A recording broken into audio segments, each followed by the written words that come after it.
there is so much out there to get mad about. Social injustices, class warfare, continued colonization, the active destruction of our planet by those focused on profits and not people.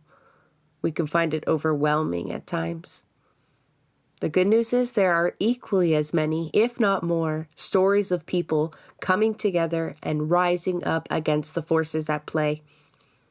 So the creators of Blueprints of Disruption have added a new weekly segment, Rabble Rants, where we will unpack the stories that have us most riled up, share calls to action, and most importantly, celebrate resistance. Search the landfill. Search the landfill. Search the landfill. Search the landfills. Search the landfill. Search the landfill. Search them landfills. Search the landfill. Search the landfills. Search the landfill. Search the landfill. What does that mean? A little bit of a backstory. In Manitoba, right outside of Winnipeg, there is a private landfill. And about 7 months ago, police informed the community and family members that the bodies of Morgan Harris and Marcedes Myran were likely there, victims of a serial killer. The Manitoba Premier has been told that it'll cost about $184 million to search the landfill to bring closure to the family, and she has decided that that is too much. Since January, a blockade has been set up outside of the landfill, somewhat blocking the landfill access, right? Another road was made to give access to, but they call that blockade Camp Morgan, right? After Morgan Harris, one of the women. It's important to mention they've already found the remains of Rebecca Contois and are searching for a fourth woman that the community has named Buffalo Woman. They pretty much know what's happened to these women and they just refuse to go find them. And so the family's obviously fighting back. They've blocked the road. They're making political pleas. Nobody is listening. You know, you've got the Liberal Minister of Indigenous Affairs pointing the finger at the province, saying they're not going to help unless the province is willing to help. And clearly the province is willing to help. And so now the municipality has served an injunction to the camp to have them forcefully removed. The last thing I saw, they were burning that injunction notice. So I went looking for their response to the injunction, and they'd gave statements prior that they were not going to be moved by such documents, but that's pretty much where we're at now. And so you are hearing the calls to search the landfill. I think it's finally getting the attention it deserves, but these folks have been at it since January, trying to bring attention to this issue and have them do the right thing. It's hitting the news now, but not for the reasons we wanted it to, based on just like the merit of this story. But recently, some idiots drove up to the blockade that everyone knows is there and just desperately needed to unload cedar mulch. Was not going to have this blockade stop them and got into it with the protesters there. And even though this guy, and I'm going to share his name because he gladly gave an interview, Kyle Klochko, this man just spewed overt anti-Indigenous racism at the people there. He didn't just have a heated moment. He said things like, take care of your own women. And then dumped his trash on the mural that had been painted on the road there. Santiago, put yourself in the position of these folks. These are mostly family members and community members that have set up this blockade. The daughter of one of the missing women. And they just dumped their trash while spewing this nonsense at them. The hurt and the anger that must have existed. Yeah, no, this whole situation is incredibly frustrating and infuriating for so many reasons. It's just a continuation of the trend where this country keeps saying that the Indigenous people do not matter to them, that these Indigenous women do not matter to them, that they refuse to take even the most basic action, yet they continuously preach about the whole truth and reconciliation of it all when there's just nothing of the sort. I mean, this Kyle guy, I mean, he's one asshole, but he's a symptom of a greater issue in the communities because, I mean, he was bold enough to go and start shoveling shit on a mural, which takes a specific type of hatred to do, but not all forms of hatred are that obvious. And you can guarantee that every single person there is experiencing many different forms of that hatred in their daily life. And this is an issue that just doesn't, like, it doesn't matter if people see this.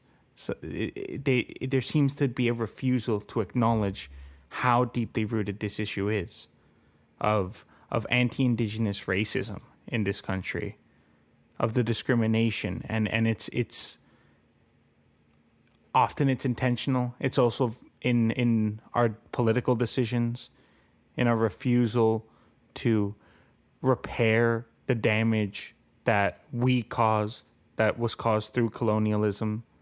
And this is just so frustrating. And like, there's always the one thing that also really frustrates me is the whole money aspect of it, where they're saying, oh, well, this is too expensive, so we're not going to do it. When we see so often the amount of bullshit that kind of money gets spent on in a moment's notice, as if it's nothing. But whenever it's for underserved communities, whenever it has no benefit to wealthy Canadians, then that money is suddenly, too expensive and not there, and that's just a bullshit excuse, is what that is. Yeah, and I think rightfully so, you've seen comparisons made to the search for the Titan submarine. You know, 5 billionaires go on a really risky adventure that they spend hundreds of thousands of dollars to do, choose to do. And not only is the world riveted to these 5 missing people, it does present a story, I suppose, but we all had updates, constant updates. I'm sure the families had constant updates, and there was going to be no expense spared. The cost, I think it was like $1.4 million to be flying that one Canadian search plane over the area, dropping buoys to find them. And in the end, we found out that they pretty much knew it imploded right away when they lost contact. And this was a recovery mission from the get-go.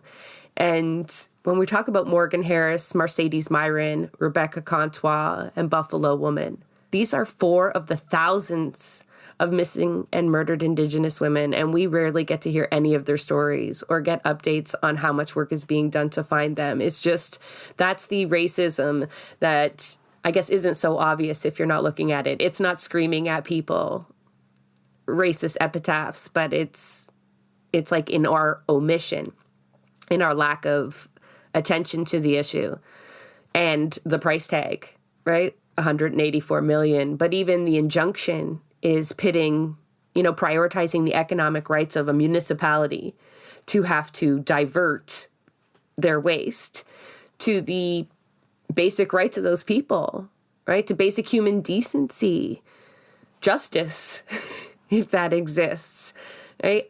The economic rights of a single municipality have trumped all of that. They issued an injunction. You don't have a right to do this protest anymore.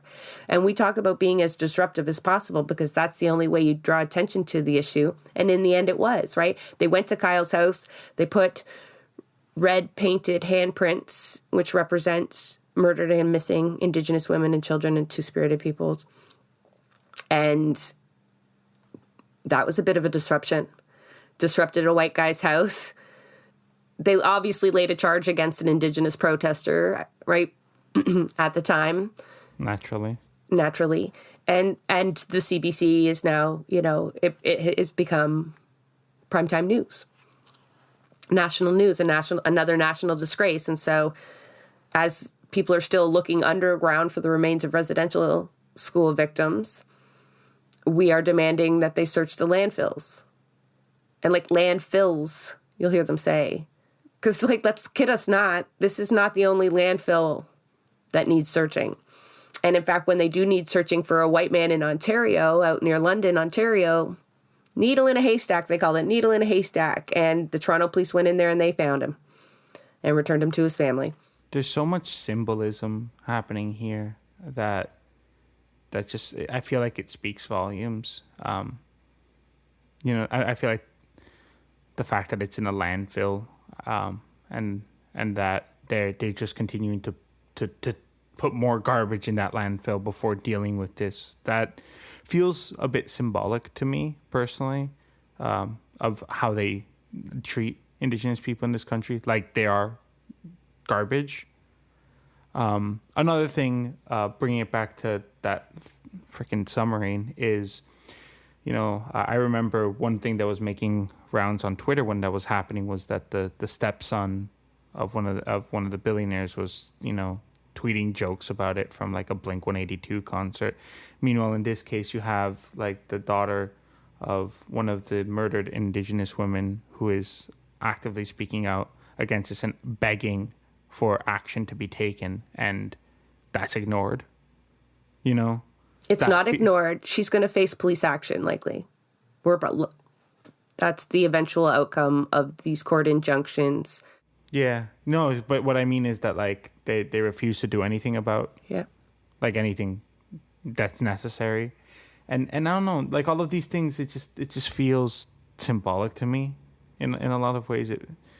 It's just the subtext of it all, I guess you could say, is, and it's just, it's so frustrating because like as with the case in London, that this isn't what they do when a white person is murdered. That this isn't what they do when a rich person isn't even murdered, but like just dies in an accident. We see the differences in how they treat people, and this, like, it is so hard to ever try and rebuild when we don't actively take steps against these very symbolic attacks. Yeah, symbolic and at the same time so deeply personal. I can't imagine, being at Camp Morgan right now and trying to decide what your next steps are and anticipating what's to happen. I do want to give notes of resistance, though. Indigenous peoples understand cedar to have healing properties, protective qualities. And so they took the cedar chips and they formed a protective circle around the mural. So they took what that white man's trash wasn't trash at all. It could be used, and it was. They found a way to take that and use it. And I thought that was so beautiful because I don't think I would have that within me, but that was hopefully worth sharing. And minor political resistance. Leah Gazan made some statements, some clear statements. She seems to be standing on her own in terms of the party. But she kind of echoed what you had to say there. It's a reflection of how the lives of Indigenous women, girls, and gender diverse people are constantly devalued. We are a target. We deserve justice. And just recently, she actually made a submission to the UN to look into the different levels of government failure that got us to this place. Because the Liberals are sitting there trying to seem really, oh, well, with a premier like that, what are you going to do? We can't help you. We'd love to. We would love to. But have committed nothing of their own. Surely Winnipeg is not going to do it, and Manitoba is not. So is this going to be another one of these things people have to crowdsource in order for it to happen? It's just, this is not reconciliation. No, it's not. And there is no reconciliation. The government can talk about that all they want, but I have yet to see a genuine act of reconciliation. And even then, the term reconciliation doesn't nearly go far enough. What we need is decolonization. Yeah, that's just not even on the agenda of anybody who has any say in anything in this country, it seems. I'm going to try to transition to our next topic because the one thing that they have in common is this theme of a Canadian value, reconciliation. You know, like Liberals love to pretend that that's one of their main priorities. We also like to sell ourselves as welcoming of migrants, particularly refugees, right? One look to what's happening downtown Toronto outside of 129 Peter Street tells you it's another one of those very symbolic examples to a greater systemic problem between racism, migration, housing, and it's all kind of hit a peak. What I'm talking about for folks that maybe haven't heard, it all starts back really in May when the deputy mayor, everyone loves to thank for her work on the way out, and council decided they were going to go against the declaration of being a sanctuary city. A no questions asked where Toronto public services were not dependent on your immigration status. This happened back in 2013. They even reaffirmed it under Tory in 2021. But because of severe underfunding to the shelter system and it being completely at capacity, and because they're fucking racist, migrants were shut out of Toronto area shelters. Side note, 273 people are turned away from those shelters daily, Santiago, daily.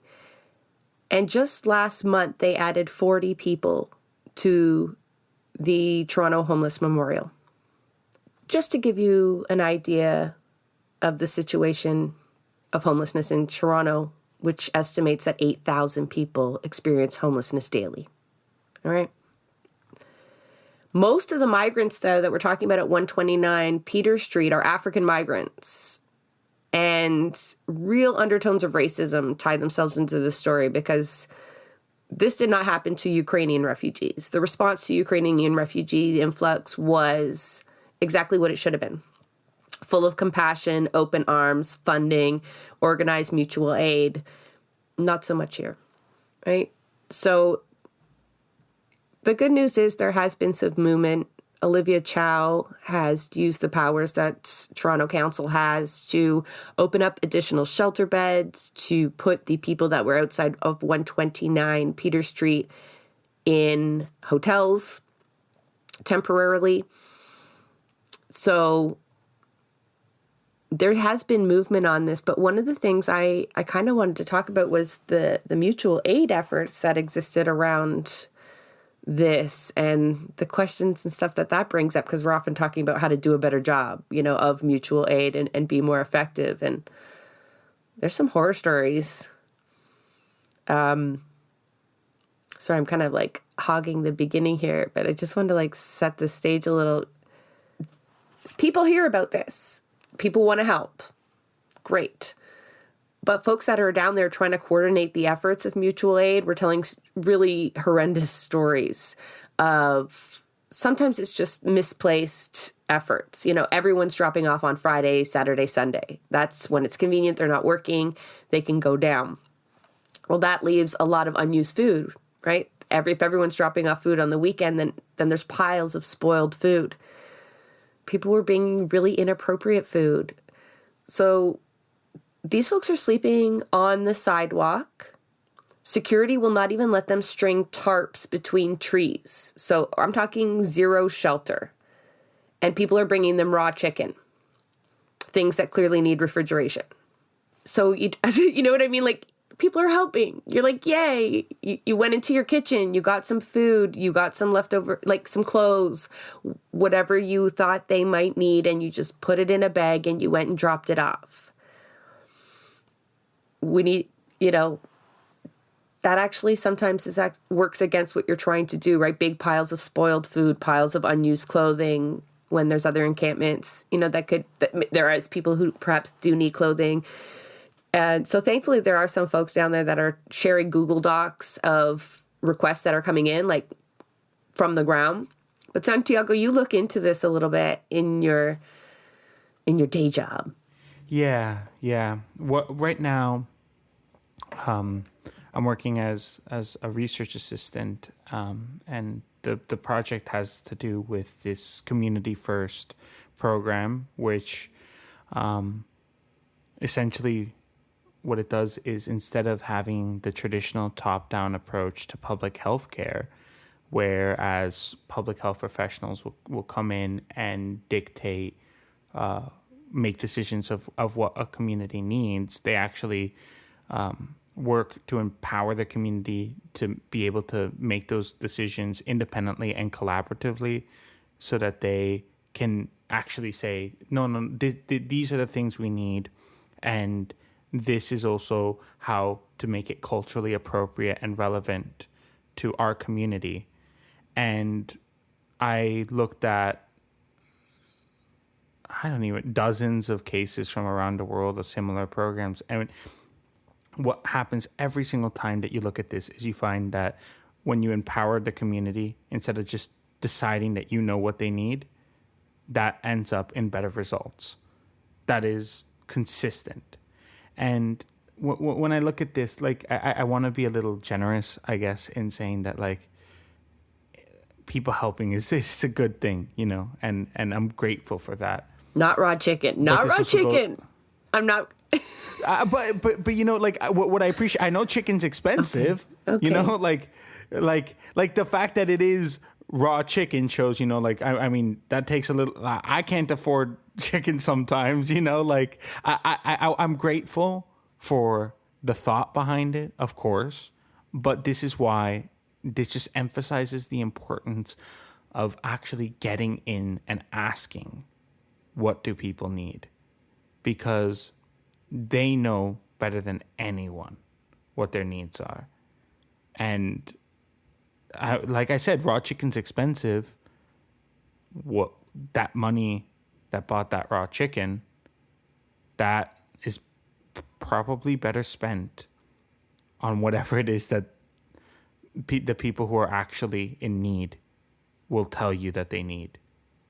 And it's just very important that we remember. And it's also it's also about treating with like a certain respect and humanity of like, these are autonomous individuals with own ideas and thoughts, and it's not people that just need to be, I don't know what the word is, but we need to be treating them with respect and with dignity, and that comes with talking. I think ideally it doesn't come down to mutual aid all the time, like we're seeing, right? The community shouldn't have to mobilize like this when we know exactly how many migrants flock to Canada, and we rely on immigration for our labor. It's a natural part of what Canada has done for a long time, and we refuse to provide adequate housing for folks. Newcomers, folks that are already here. I mean, even the advancements that have been made in the funding announcements that we saw, $6.6 million from the province and from Toronto. Olivia Chow and Doug Ford working together there. That's just a drop in the bucket of what's needed.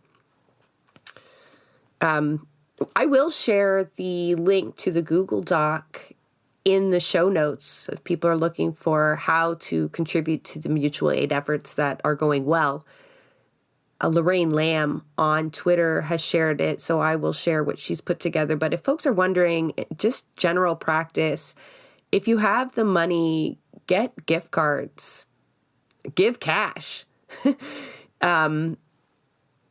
That allows people to have the autonomy that they need to spend it on what they need when they need it. And that's one of the big call outs for folks that are down there is just gift cards that they can then hand out for people. And I don't want to imply that there's not organizing around it. There is a lot. Folks like the Black Community Housing Advisory Table has done a lot of work trying to gather resources, but it's just totally inadequate. Even where they are, why are they outside of Peter Street? That's actually it houses part of the city of Toronto's response to shelters, and It's one of the administrative buildings. And workers out there aren't even coming out to assist with these efforts. It's completely been left up to the community to connect with one another ad hoc and figure out how to best do this. Some churches took them in, but it's like 95 people with 2 bathrooms, no showers. It's rough. So it is. Even the refuge that's provided is not adequate at all. And one thing I just remembered something as we're talking about all of this. I remember a conversation I had maybe 3 years ago, with somebody who was experiencing homelessness, who was a refugee from, I believe, Somalia. Their name was Biruk. And I ran into them near where I live in Toronto, and I was having a conversation with them, and the things they were telling me is a story that is just so common for so many people who come to Canada seeking something better, which is, this idea of the Canadian dream, this idea that there is potential to make something here. And he was telling me that he came searching for that, but he's never felt more alone in his life. That he was poor back home, but that he had people, that he was surviving. But that here he was all alone and he had nothing. And he thought he would have enough money to send back home to his family who was still there. And he didn't. And I remember when we were talking, at one point, I hugged him, and he told me that was the first time in a year that anybody had hugged him. And it was heartbreaking for me. And what's heartbreaking is also the fact that it's not even close to being a unique story. It's a story of so many people here.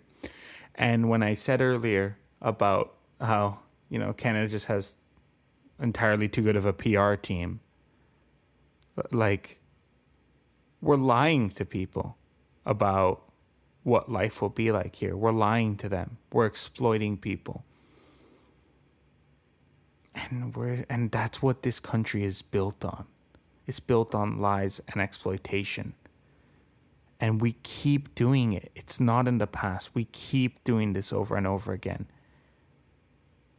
The least we can do, the very least we can do, is make sure that people have the bare minimum standards of life. And we're not even doing that. So, I don't know. I needed to say this because there's so much more that needs to be done. And I think it's a dangerous time, too, because of the scapegoating that's happening. And so when these conditions happen where there's 50 plus people living on the street, that's dangerous for them. I fear for them because of what happened when, Sue Ann Levy starts going off about where the hotels are that are housing refugees. Next thing you know, there's arson at that location. There is a great swell of hatred and xenophobia that exists. And frankly, the city of Toronto is inflaming it. I was reading a thread right before we recorded today from AJ Withers on Twitter, and it was amplified by the Shelter and Housing Justice Network. It gives you a little historical perspective that I also provided at the show of declaring sanctuary city and breaching that policy. But the narratives that have come out of the city of Toronto have been just horrendous. They are actively scapegoating asylum seekers and using them as an excuse as why the shelters are at capacity, when we knew they have been at capacity always. And they've denied that for a really long time. And now all of a sudden they're willing to admit it only because it fits the narrative of this this flood of refugees, as people like to describe it, like as some sort of natural disaster that we weren't completely expecting and can accommodate for.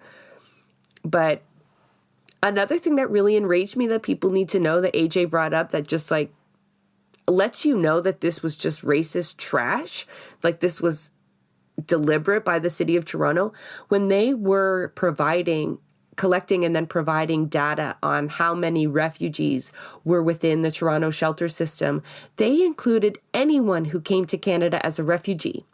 So this includes people who have since obtained citizenship. It includes the people who roughly wait about 9 years to go through the entire process of seeking asylum within Canada. And so it wasn't this influx that they were describing that fit with the narrative that the right was pushing at the very same time. You know, Roxbury Road, spending money on hotel rooms, that real othering. And they completely contributed to that. It's shameful. And Olivia Chow wouldn't condemn them for it.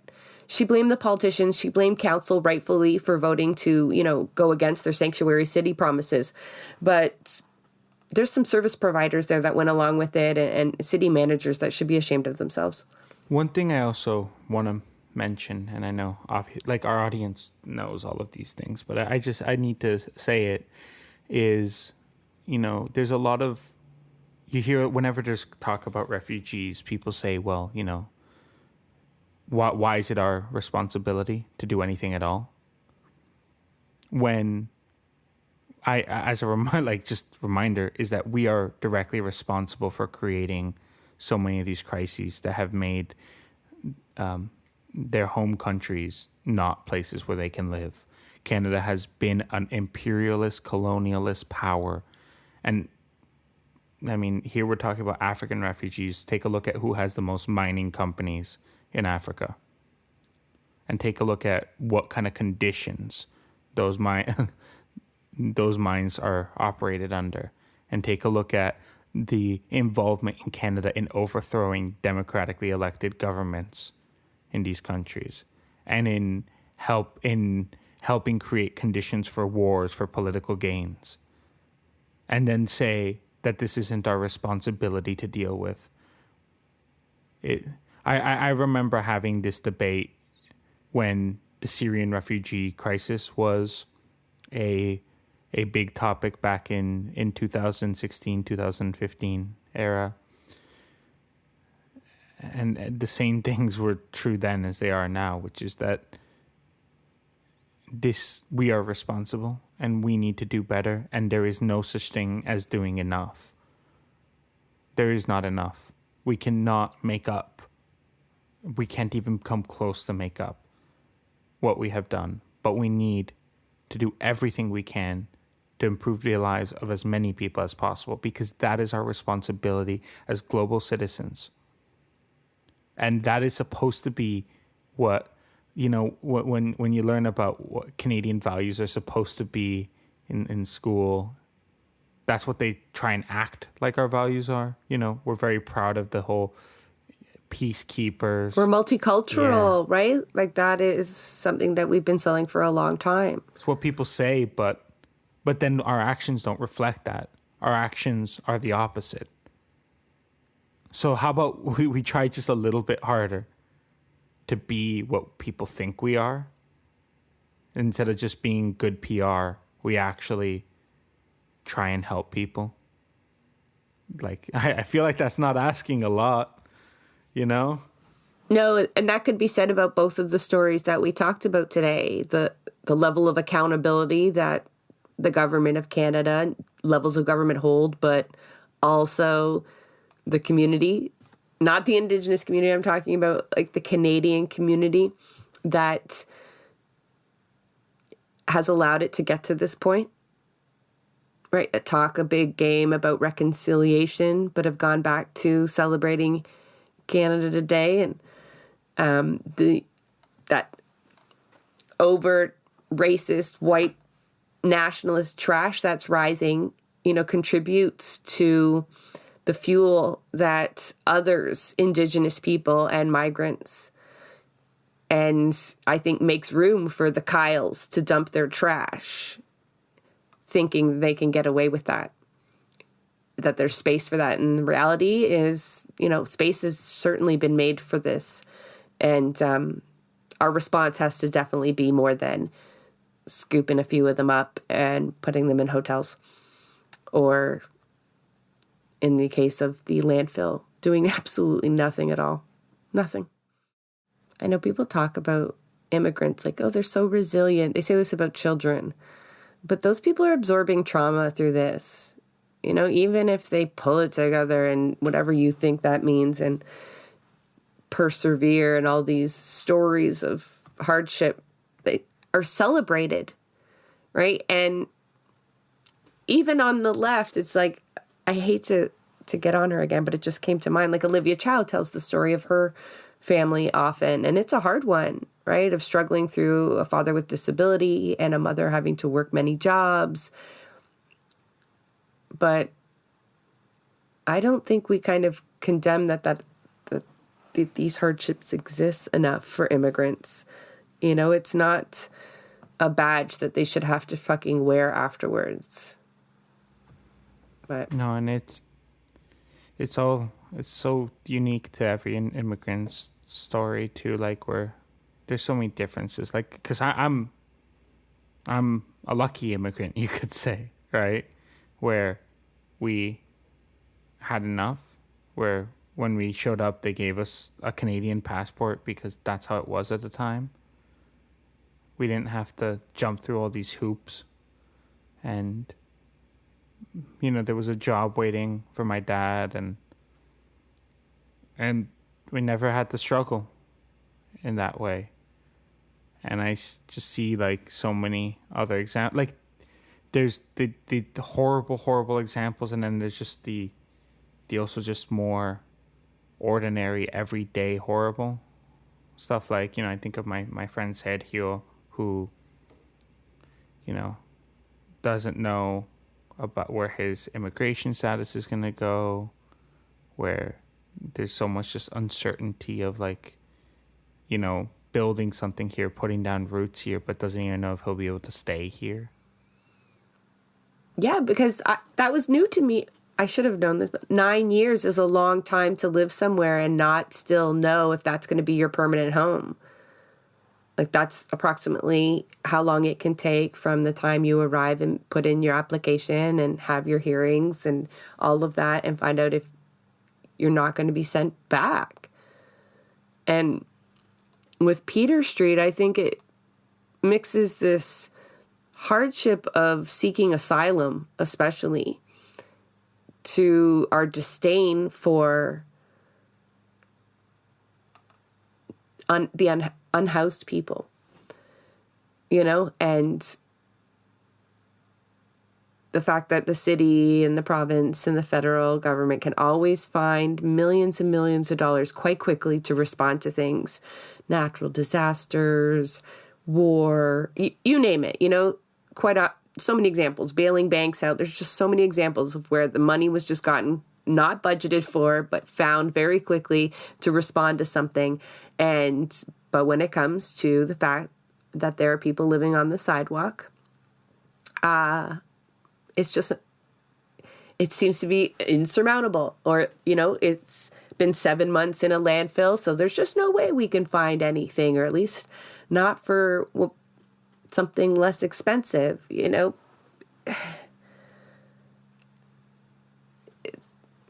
It's that intersectionality, we talk about occasionally and that people need to learn more about, honestly. But when you think about, the xenophobiaism, the racism, the anti-poverty attitudes of the city, and how that impacts actual people, right? Like human beings, children. And it's intentional too, like, because they need to create this hatred, because otherwise they would be dealing with outrage. If everybody was able to, like, look at these communities and really see them as the individuals that they are, as the people whose lives are just as valuable and just as complex as our own, there would be outrage. But instead, there needs to be that dehumanization to be able to tolerate our treatment of other people. It is. Yeah, that's absolutely the first step in othering, right? It's just less than. And that's so much easier to do when folks are struggling themselves, right? It's so much easier to be like, well, why should they get this? You know, I can't make ends meet. Why is the government providing handouts? If we were all doing well and not fighting amongst each other for what the bosses leave over, it would be so much easier to convince people that we had the capacity to then bring people in warmly, safely, with dignity. But no, this is that scapegoating that history provides many examples of it being done successfully to distract from the actual issues facing people. And we talked about this in the disability episode. It's absolutely necessary to have a class of folks as an example of what happens when you... Is what people say to you when... Like, I hear it all the time because I'm a young person who's, you know, making decisions about what my life is going to look like with school and things. You know, people say to the phrase, oh, do you want to end up homeless on the street? You know, they say, they like threaten you with the lives that these people have been forced to live. You know, they use that. Yeah. There's a reason for that. Just as a reminder, amid all of this despair and hardship, there are amazing people doing some amazing work on the ground. Again, we'll point you to those folks in our show notes. But I get some of my information from people like Diana Chan McNally, a community worker and homelessness advocate, giving updates on what is happening, what people need in the city on the ground. Also, folks like Lorraine Lamb, I mentioned her earlier. It's community members coming together to do what they can, and they've been doing it for a long time, and I think it's time we give them a hand. There's also a GoFundMe that has been set up, and I also don't like that it always comes down to this, but these are desperate times, and we can't let people flounder while we wait for federal funding. Again, a shout out to Camp Morgan and the people outside of the Brady landfill in Manitoba. Solidarity with their resistance. You might have noticed that this episode was a little bit different from what we normally do. We're going to try to do this every week. Santiago and I will come together. We'll rant about what makes us angry, but we will also provide examples of resistance to all of this. I hope you'll join us next week. These Rabble rants are in addition to the work we do at Blueprints of Disruption, which will continue to release more in-depth, first-hand accounts of the work being done on the ground. Be sure to always check out our show notes for links to the stories we cover and the people doing the work around it. Until next week. That is a wrap on another episode of Blueprints of Disruption. Thank you for joining us. Also, a very big thank you to the producer of our show, Santiago Helou Quintero. Blueprints of Disruption is an independent production operated cooperatively. You can follow us on Twitter at BP of Disruption. If you'd like to help us continue disrupting the status quo, please share our content, and if you have the means, consider becoming a patron. Not only does our support come from the progressive community, so does our content. So reach out to us and let us know what or who we should be amplifying. So until next time, keep disrupting.